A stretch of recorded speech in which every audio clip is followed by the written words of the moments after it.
तो hello guys, welcome back to my YouTube channel. और आज हम पढ़ने वाले हैं HD04 VM ओपन कोटा की क्लास है। और इसमें अभी हम अब नया लगभग छोटे छोटे क्वेश्चन लघु त्रात्मक पर्सन के बारे में पढ़ेंगे। और इन्हीं में से आएगा क्वेश्चन, क्योंकि ये इम्पोर्टेंट रह जाते हैं।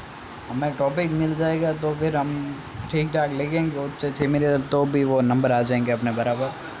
और ये थोड़ा सा गलत लिखा हुआ है, मतलब टेक्निकल एरर की वजह से, तो उसके लिए हमें क्षमा करें। पहला क्वेश्चन है, आदिकालीन को वीर गाथा काल क्यों कहा जाता है? तो आदिकालीन साहित्य में वीरता, युद्ध, शौर्य और राजाओं के पराक्रम का व्यापक वर्णन मिलता है, इसी कारण इसे वीर गाथा काल कहा जाता है। और दूसरा क्वेश्चन है,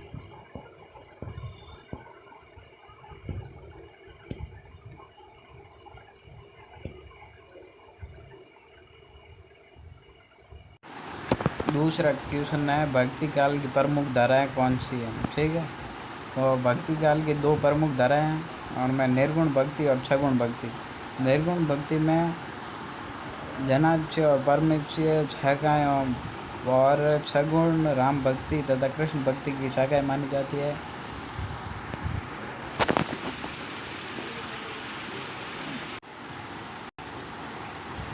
उसके बाद थर्ड क्वेश्चन है अपना, निर्गुण भक्ति काव्य के दो प्रमुख विशेषताएं लिखिए। ईश्वर को नारीकार माना जाता है तथा बाह्य आडंबरों और रूढ़िवादियों के विरोध करना इसकी प्रमुख विशेषता है। ठीक है, निर्गुण भक्ति मतलब हम किसी भगवान को मानते नहीं, लेकिन हमारी उनके प्रति आस्था होती है, वो उस टाइप में है निर्गुण भक्ति का कॉन्सेप्ट। और उसके बाद है प्रश्न नंबर 4, राम भक्ति काव्य धारा के दो प्रमुख कवियों के नाम लिखिए। ठीक है, तो उनमें हैं गोस्वामी तुलसीदास और अवतार दास राम भक्ति काव्य के प्रमुख कवि है। ठीक है, और ये थोड़ा सा यहाँ पे देखो टेक्निकल ग्लिच की वजह से लिखा हुआ है, थोड़ा सा प्रॉब्लम है, उसके लिए आप मेरी वॉइस को ही सुनना, जो सही रहेगा, आपको समझने में आसानी होगी। उसके बाद है हमारा क्वेश्चन नंबर 5, कृष्ण भक्ति काव्य धारा की 3 प्रमुख कवियों के नाम लिखिए। फर्स्ट है छूटदास, फिर है मीराबाई, फिर नंददास, और फिर ये 3 है कृष्ण भक्ति काव्य धाराओं के प्रमुख कवि है। और प्रश्न नंबर 6 है, राजो साहित्य की क्या तात्पर्य है? राजाओं और वीरों के युद्ध पराक्रम तथा शौर्य का वर्णन करने वाली वीर गाथात्मक रचनाओं को सामान्यतः राजो साहित्य कहा जाता है। राजो साहित्य मतलब पहले के हिस्ट्री के युद्धों और उनके बारे में, राजाओं की शौर्यता, वीरता के बारे में और उनके गुणों के बारे में जानकारी मिलती है राजो साहित्य में। ठीक है, उसमें बाद है प्रश्न नंबर 7 है, रीतिकाल की प्रमुख काव्य प्रथाओं की कथा क्या है? ठीक है, रीतिकाल में श्रृंगार, न्यायिक, वेद, अलंकार, काव्य शास्त्रीय और लक्षण ग्रंथ और दरबारी संस्कृति प्रमुख रही है। और उसके बाद प्रश्न नंबर 8 है, रीति सीधी काव्य परंपरा की प्रमुख कवि कौन है? ठीक है, उनमें बिहारी छत्तीस जी, जो बहुत ही प्रसिद्ध रचनाकार है, काव्य परंपराओं की प्रमुख काव्य माने जाते हैं। मतलब ये उनकी रिद्धि सिद्धि काव्य परंपराओं के प्रमुख कवि है, जिनसे रिद्धि सिद्धि काव्य में से उद्धार हुआ है काव्य परंपरा का। उसके बाद प्रश्न नंबर 9, भारतेंदु युग के दो प्रमुख साहित्यकारों के नाम लिखिए। भारतेंदु युग के हैं हरिश्चंद्र और बालकृष्ण भट्ट। प्रश्न नंबर 10 है, द्विध युग और क्षुधारवी युग के कवियों के बारे में क्यों कहा जाता है? देखिए, इस युग में साहित्य, समाज सुधार और राष्ट्रीय चेतना, नैतिकता और भाषा सुधार और औद्योगिक दृष्टि व विशेष बल दिया गया है। ठीक है, द्विविध युग के सुधार व युग को क्यों कहा जाता है? क्योंकि इस साहित्य में सामाजिक सुधार, राष्ट्रीय चेतना और नैतिक सुधार, भाषा सुधार के बारे में कहा गया। इसका मतलब है कि भाई समाज के अंदर कुरीतियों का सुधार किया गया है और अपने राष्ट्र की तरफ चेतना का उद्धार किया गया है और भाषा सुदर्शन का उपयोग किया गया है, दृष्टि वेद विश्व का बल दिया गया है। ठीक है। प्रश्न नंबर 11 है, संस्मरण कृषि गद हैं किसी व्यक्तिगत घटना तथा या अनुभव से जुड़ी स्मृतियों को साहित्य रूप में प्रस्तुत करने वाली गद्य विधि को संस्मरण करते हैं। ठीक है। और उसके बाद प्रश्न नंबर 12 है और इम्पोर्टेंट होगा वो मैं बता दूंगा, इसमें ये इम्पोर्टेंट है और ये भी इम्पोर्टेंट है क्योंकि इनका निबंधात्मक क्वेश्चन में आएगा और मैंने ये सारा पर्सन है वो पहले के जितने भी पेपर हुए हैं तो ओपन कोटा के पहले जितने भी ओपन कोटा के जो पेपर हुए हैं उनके सबका एनालिसिस करके मैंने ये बताया है, लेकिन इसमें थोड़ा सा टेक्निकल ग्लिच की वजह से हो गया है और अभी एक ही दिन बाकी है इसलिए मैं इसको चेंज नहीं कर पाया, उसके लिए माफ़ी चाहता हूँ। और उसके बाद ललित निबंध की एक प्रमुख विशेषता बताइए। ठीक है। ललित निबंध विचारों के साथ लेखक व्यक्तिगत संवेदना, कल्पना व भाषा सौंदर्य के अंत में का सुंदर मानवीय समन्वय होता है। ठीक है। इसका ये ललित निबंध का अपना आएगा इम्पोर्टेंट क्वेश्चन है और ये आएगा निबंधात्मक क्वेश्चन में आएगा क्योंकि ललित निबंध के बारे में वो आएंगे 4 क्वेश्चन के, इनमें से कोई 2 क्वेश्चन कीजिए उनमें ललित निबंध का जरूर होगा एक 100% में। ठीक है। और उसके बाद इसके बाद है लघुतरात्मक प्रश्न। ठीक है। वो अति लघुतरात्मक प्रश्न थे। और इसके बाद है आचार्य रामचंद्र शुक्ल की काल विभाजन की आवश्यकता और आधार स्पष्ट कीजिए। आचार्य रामचंद्र शुक्ल एक अनित साहित्य के इतिहासकार को साहित्यिक प्रवृत्ति के आधार पर कालों में बांटने का प्रयास किया है और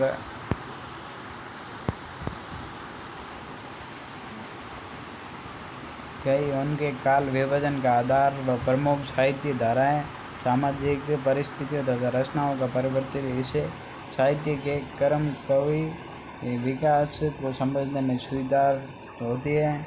यद्यपि बाद में के इतिहासकारों ने उनके विभाजन को संशोधन सुझाव परी भी किया है, उनकी पदानी साहित्य में अत्यंत प्रभावशाली है। उसके बाद सेकंड नंबर क्वेश्चन है, आदिकालीन साहित्य की प्रमुख प्रवृत्तियाँ का संक्षेप में परिचय दीजिए। ठीक है। आदिकालीन में वीरता और युद्ध वर्णन की प्रधानता दिखाई देती है, साथ ही धार्मिक साहित्यिक और नाथ जैन साहित्य के प्रमुख भी विकसित हुए हैं, परंपराएं भी विकसित है, लोक भाषाओं और अप्रबल में विकसित भाषीय रूपों का प्रयोग हुआ है और अक्षरदाता राजा और सामंतीय व्यवस्था साहित्य पर प्रभाव डालते हैं। वीर गाथात्मक अत्योत्कर्ता व वर्णनात्मक इस काल की प्रमुख विशेषता में है। ठीक। उसके बाद है तीसरा नंबर क्वेश्चन है, भक्ति काल की अनित साहित्य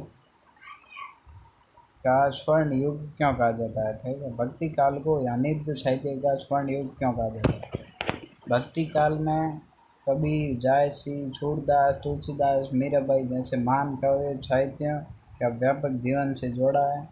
भक्ति काल माध्यम से सामाजिक रूढ़ियों, जातिवाद, भेदभाव व धार्मिक आडंबरों पर प्रश्न उठे हैं। लोक कथाओं में रचना हुई व काव्य में मानवीय संवेदना, प्रेम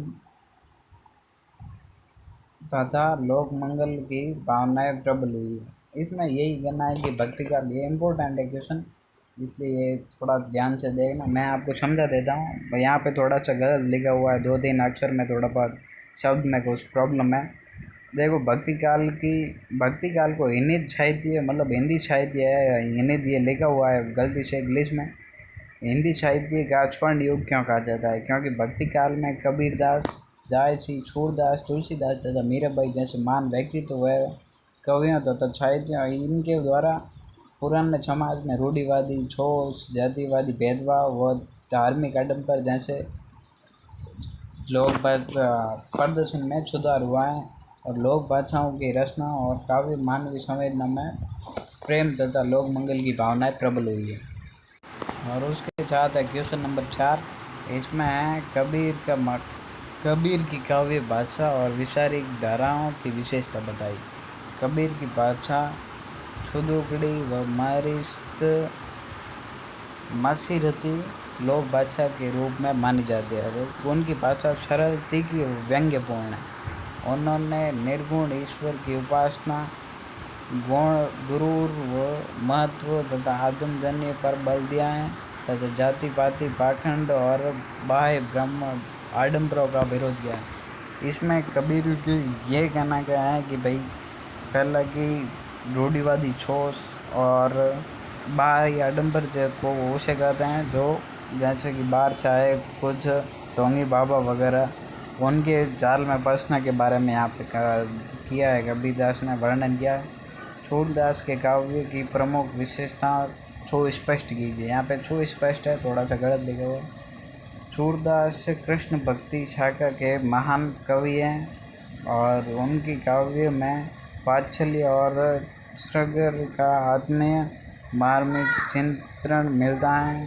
बाल कृष्ण की लीला, गोपियों का प्रेम व ब्रज संस्कृति उनके काव्य विशेषताएं पसंद है। उनकी भाषा ब्रज भाषा और भाव व्यक्ति अत्यंत प्रभावशाली थी। उसके बाद है 6 नंबर क्वेश्चन है, तुलसीदास की साहित्य योगदान पर प्रकाश डालिए। तुलसीदास ने राम भक्ति को लोक मंडल से जोड़ा।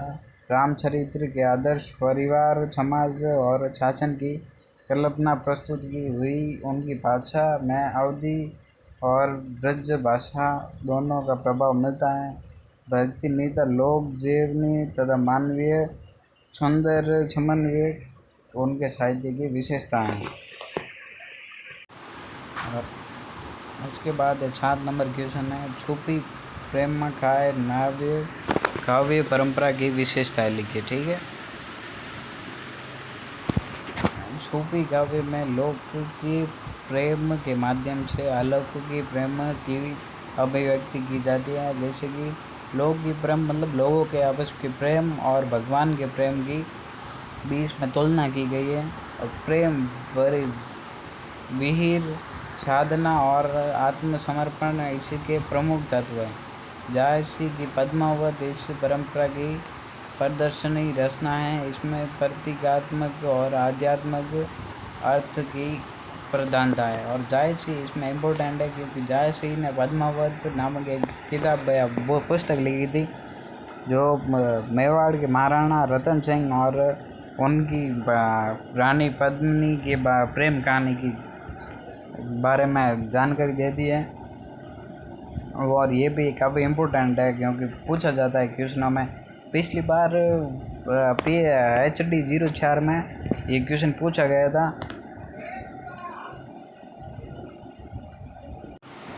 और आज का लास्ट क्वेश्चन है क्वेश्चन नंबर 8, रीतिकाल काव्य की प्रमुख प्रवृत्तियां का वर्णन कीजिए। रीतिकाल में श्रृंगार रस और नायकी भेद, अलंकार, काव्य रीति और सौंदर्य वर्णन का विशेष विकास हुआ है। अनेक कवियों राजद्वाराओं से जुड़ी काव्य रचना लक्षणों व ग्रंथों की रचना हुई है। बिहारी केशवदास भूषण व ब्रजभूषण है वो पूरा नाम उनका। और घनानंद इस काल की अवधि के प्रवृत्तियों के परिनिधि कवि हैं। परिनिधि कवि है, इसमें ये थोड़ा सा इंग्लिश की वजह से कुछ बड़े अक्षरों में हो गया, शब्दों में कुछ प्रॉब्लम हुई है थोड़ी बहुत। और ये आज की अपनी इम्पोर्टेंट क्लास है और ये HD 04 क्लास है। और आज की क्लास बढ़िया लगे तो ही लाइक करना, वरना कोई नहीं। आप नीचे अपना जो भी भाई वो कि भाई ये गलत बोल रहा है या गलत लिख रहा है तो कमेंट में ज़रूर बताना। और धन्यवाद आमजन क्रिएशन के साथ जुड़ने के लिए। और ये मेरी इस YouTube चैनल की फर्स्ट क्लास है। पहले एक चैनल था वो डिमोनेटाइज हो गया था, इसलिए मैंने ये नया चैनल खोला है।